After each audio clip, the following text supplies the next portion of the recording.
on Jerusalem Dateline. The pounding continues as the U.S. and Israel set the conditions for the Iranian people to take their future into their own hands. President Trump seeks an international coalition to protect shipping in the Strait of Hormuz. Plus, buoyant Israeli economy, an optimistic outlook on acquisitions and oil prices. And from bar mitzvah to funeral, the city of Beit Shemesh standing together and coping with loss. All this and more coming up on this edition of Jerusalem Dateline. Hello and welcome to this edition of Jerusalem Dateline. I'm Julie Stahl, here with my fellow correspondent, Joshua Swanson. Welcome, Joshua. How are you holding up these days? Well, Julie, lots of sirens, lots of trips to the bomb shelter, but I feel blessed to be in Jerusalem. Yes, indeed. As the war with Iran enters its third week, opening the Strait of Hormuz remains a top issue. President Trump is seeking an international coalition to help protect shipping. At the same time, the U.S. is threatening to take out a major oil facility that would cripple what's left of Iran's economy. Here's the latest on these and other stories. President Trump told reporters on Air Force One he's demanding some oil-dependent countries come and help police the Strait of Hormuz. Because it is their territory. It's a place from which they get their energy. And they should come and they should help us protect it. You could make the case that maybe we shouldn't even be there at all because we don't need it. We have a lot of oil. On Friday, the U.S. attacked the military installations, not the oil facilities, on Karg Island, Iran's main facility to export oil and its economic lifeline. We left just one little area standing at the standing lines where the pipes, the oil pipes come in. And we can do that on 5 minutes notice. We have a whole lot loaded and ready to go. We want to do it. We chose not to do it. All this in response to Iran's actions to close the Strait of Hormuz, cut off oil shipments, and create a global economic crisis. But U.S. Energy Secretary Chris Wright sees this as a short-term disruption. Americans are feeling it right now. Americans will feel it for a few more weeks. But at the end, we will have removed the greatest risk to global energy supplies. But one thing is for sure, this blackmail that they're doing with the oil just shows how terrible it would have been if they had nukes. They would blackmail the world with nuclear weapons, and there would be nothing we could do about it. Prime Minister Benjamin Netanyahu's foreign policy advisor, Dr. Ophir Falk, told CBN News the war is ahead of schedule, but the campaign will continue. Falk says there's a plan going forward. Well, I can't speculate, I can't get into details exactly what our operational plans are, but I can tell you that we have a set plan with a lot of surprises coming up. At the end of the day, we got to remove the existential threat posed by this Ayatollah regime. They've been calling death to America, death to Israel for 47 years. Fox says the conditions are being set for the Iranian people to take the future in their hands. It's a once-in-a-lifetime opportunity.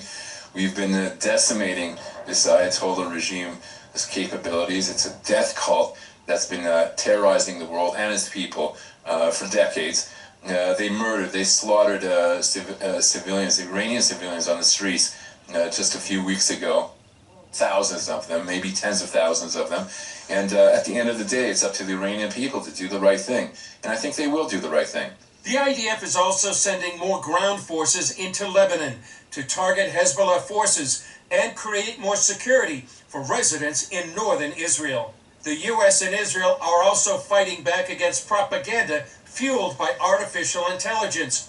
President Trump slammed several media organizations for publishing AI-generated videos of Iranian boats attacking shipping in the Strait of Hormuz. And Prime Minister Netanyahu's office published this video showing the Prime Minister getting a cup of coffee, refuting an online AI video claiming he's been assassinated. Chris Mitchell, CBN News, Jerusalem.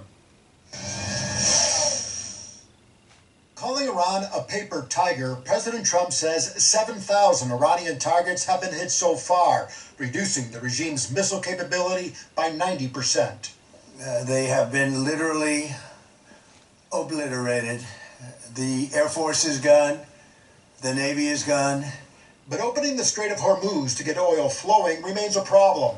Trump is rallying other countries to help, but says the response is split and the EU is disinterested.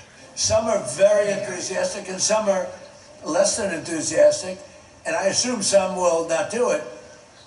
I think we have one or two that will not do it that we've been protecting for about 40 years. The president declined to name the countries, but says about 7 are on board so far, adding that the U.S. could go it alone if needed. It always bothered me that we're protecting and we don't need them. Asked by reporters who he's dealing with in Iran, the president says he's not sure. All of their leaders are dead, as far as we know, but they're all dead. We don't know who we're dealing with. Both the U.S. and Israel are still not certain about the status of Iran's new supreme leader. A lot of people are saying that he's badly disfigured. They're saying that he lost his leg, one leg, and he's been hurt very badly. Other people are saying he's dead.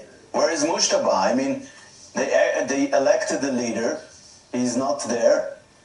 You can hide, but it's better to show up. You can have a video and prove you are alive. In Lebanon, it's raining leaflets, warning residents there to evacuate as Israeli defense forces push deeper into southern Lebanon, saying it could be like Gaza. CBN News spoke with a pastor in Germany, a former Iranian Muslim who once served with Hezbollah. His connections inside Iran tell him that if the U.S. and Israel fail to force regime change, it could have catastrophic implications. If they do not change this government, they will have to answer in the history for the massacre that is about to happen, that the massacre that would be Holocaust-like.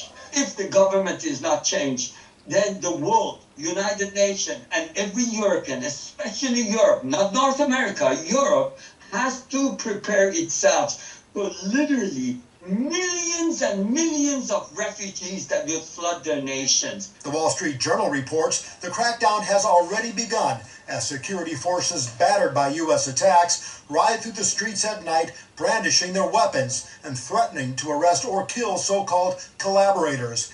At least 500 people have been arrested since the start of the war.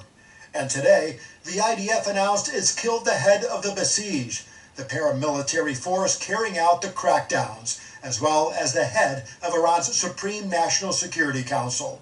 Inside Israel, the daily Iranian missile strikes continue, with large debris landing Monday near the Church of the Holy Sepulchre in Jerusalem's Old City. And Israel feeling the brunt of the war in more than one way. Here at Jerusalem's Old City, many shops have been shuttered. Access is largely restricted to residents, and the Western Wall has been shut down. Jerusalem's tourism industry once again getting hammered. Paul Petit, CBN News, Jerusalem. You know, Julie, it's shocking to me, this digital information war that we're in. When we saw October 7th happen, of course, we had social networks, so everything that happened went around the globe instantaneously. Yeah. Now, with this war with Iran, we, of course, have social networks, and we have AI and fake news going around the globe instantaneously. Yeah.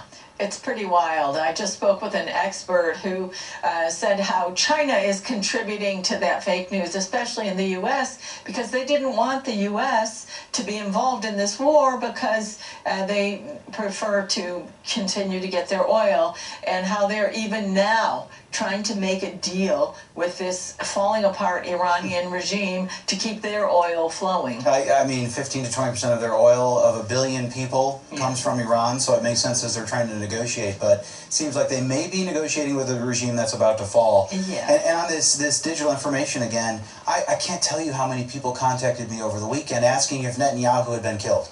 So many people contacted me on Facebook, on text message. Hey, can you tell me the truth? Is it true that Netanyahu was taken out? Was he assassinated? It's really wild. I mean, and we wouldn't know that he was assassinated if something happened. I know. Everything flies like wildfire. Well, exactly. Well, and then, of course, President Trump stating 7,000 targets being hit. That is just a number that we haven't seen in modern warfare. That combined with the thousands and thousands of targets, I think the IDF said 6,000 targets that they've hit, that is a lot of salvos. That is a lot of firepower. I mean, what is left of the Iranian regime? Oh, yeah, I know. I think yesterday or in the last couple of days they said they've accomplished 90% or hit 90% of their targets, the IDF said. So, but apparently there's still a couple weeks left. Yeah. So, well, now it's up to the people on the ground. Yeah. Continue to pray for the people of Iran. That's right. Markets may be jittery at the moment regarding oil futures and whether the Strait of Hormuz will stay open, but one Israeli businessman isn't breaking a sweat. He's a co-founder and managing partner with Hetz Ventures. He's served with military intelligence, and he shared his thoughts with our bureau chief, Chris Mitchell.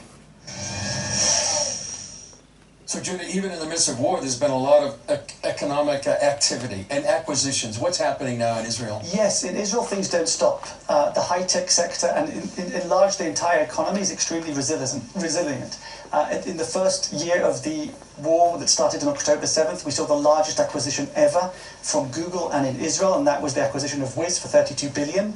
Even this past week, we're seeing a company that may eclipse that. Vast Data just raised $1 billion at a $30 billion valuation, and so that one is likely to eclipse Wiz. Even in our portfolio at Hetz, over the last 10 days, we've had 2 companies that have received LOIs, letters of intent, from international corporations that want to acquire these companies. This is not out of the good of their own heart or some altruistic reasoning. No, they see the power of the innovation in Israel, and they want to get a piece of it. And oil, everybody's focusing right now on oil. The Strait of Hormuz could be closed, may not be closed. And so what's happening with oil? I will start off by saying I think it's a blessing that that's what we're concerned about. When the war started, what the Iranian regime were projecting was tens of thousands of people dying. And the fact that the biggest concern we have today is volatility in the oil market is a testament both to the United States and Israel and the way that the war has been run. The other thing I will mention about oil is, to some Israelis, it feels a little bit like talking about monitoring your water bill when the house is on fire. What we are trying to do, and Israel and the United States are trying to do today, is remove a major threat so that the region can prosper in a way that nobody dreamed of only 2 weeks ago. And if we can do that, the oil volatility, which I think may be dealt with in the near future, will look like a tiny blip in something that led to massive prosperity. And you see the price of oil going down?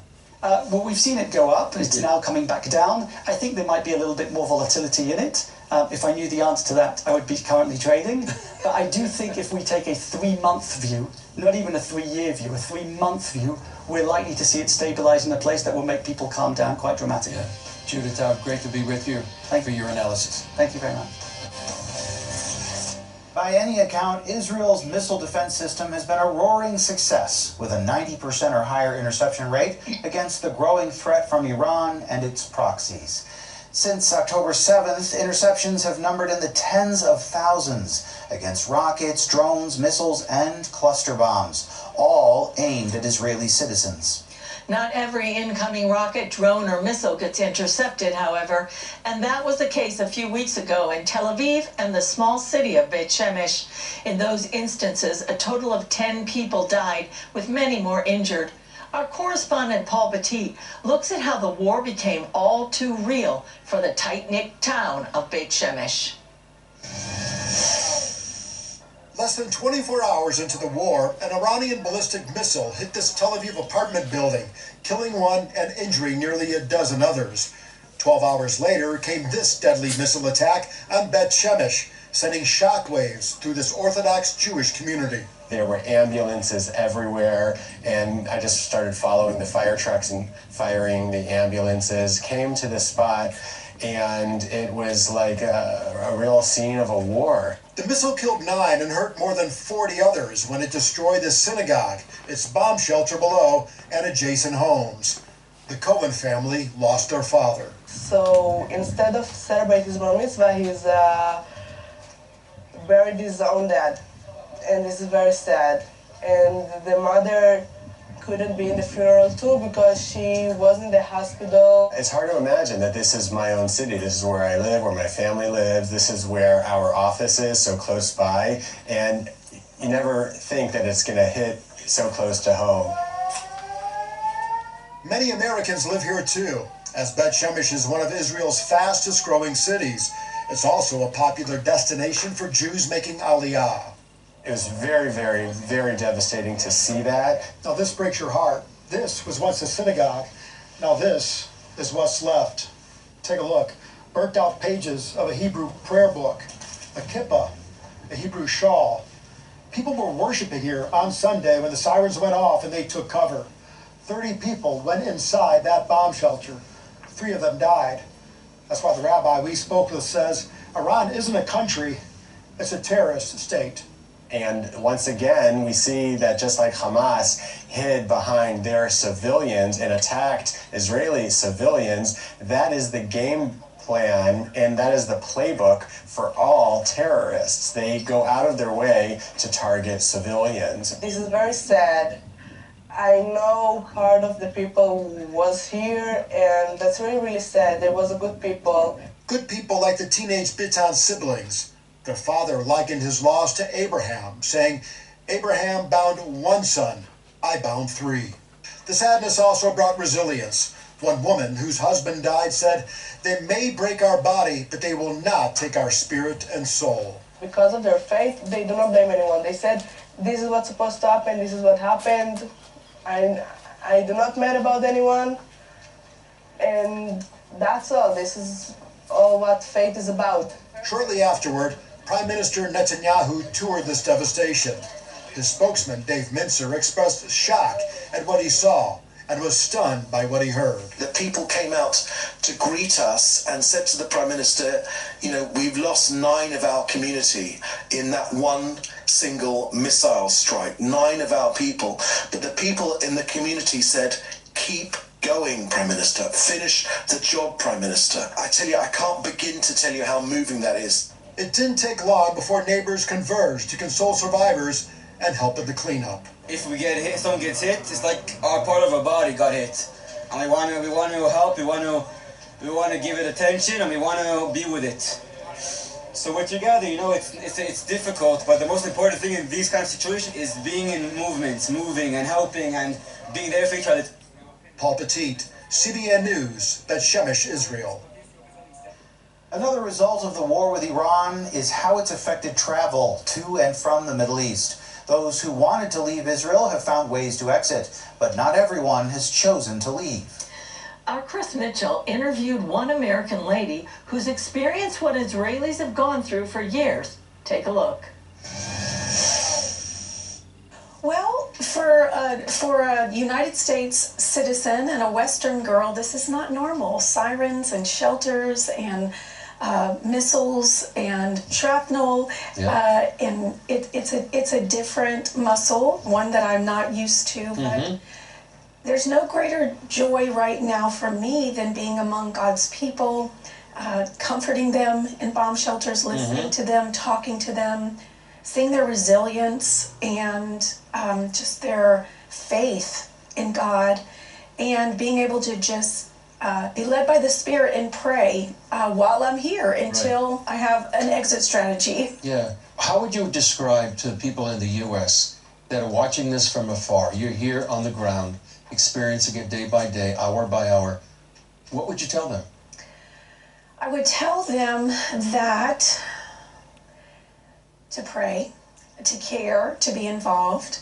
I would also tell them be very aware of who you're getting your news from, because many times there's sensationalism and exaggeration. Although it's very serious, very sobering to be here right now, but we're living in an end time moment.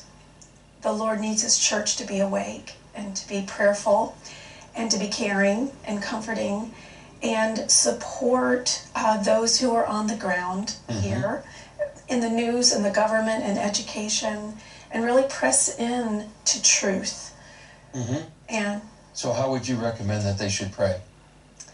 To pray, of course, for the peace of Jerusalem, and to pray to be a blessing here. Also, Isaiah 62 says to give God no peace, to relentlessly bother Him, nag Him until we see Jerusalem praise in all the earth.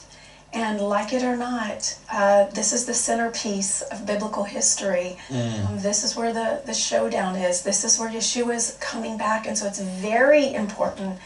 Long ago, I learned, when I say long ago, in 2010, 2012, I learned that the most important headlines were the headlines coming out of Israel. These were the headlines that mattered most to a praying church that is sensitive to his soon coming return. Tell us about Come Home. How can people watch you? Well, Come Home is CTN. You can watch, check your local listings. We have 27 brick and mortar stations, but also ctnonline.com and CTN on YouTube, all the different social media platforms.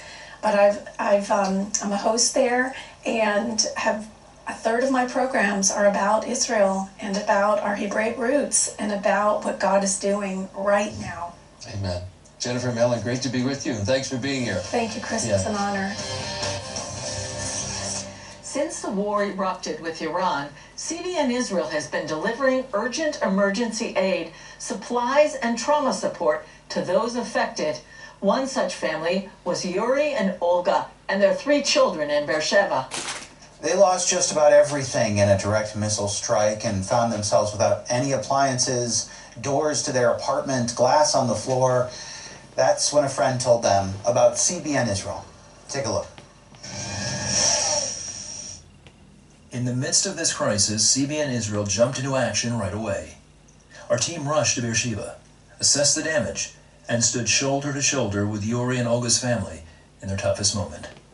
Your help is very important to me. You came at the perfect time. At least now I know I can go buy groceries and some essential things for the children. And now we found out you'll help us with new appliances. I'm so humbled. Thank you so much. Thanks to you, CBN Israel is standing with people like Yuri and Olga. Even with missile strikes still a threat, our teams are staying on the front lines. Your prayers, your generosity, and your love for Israel are what make this work possible.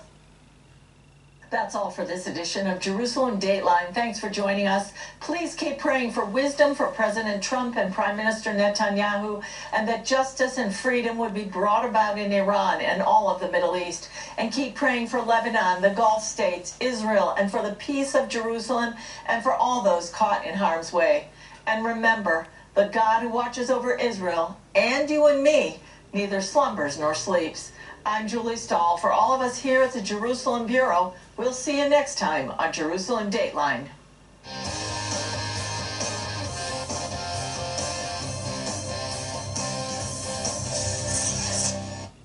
Je bent al gerechtvaardigd verklaard door wat Jezus gedaan heeft. Daar vertrouw je op. Maar oh, je ontdekt nog zoveel zonde. Sterker nog, hoe dieper ik groei in de genade, vanuit een intens verlangen, hoe meer ik ontdekker u ben. Wat een duistere kanten. Wat een angst. Wat een onzekerheid. Dus genade brengt juist je schuldbesef, je zondebesef alleen nog maar dieper.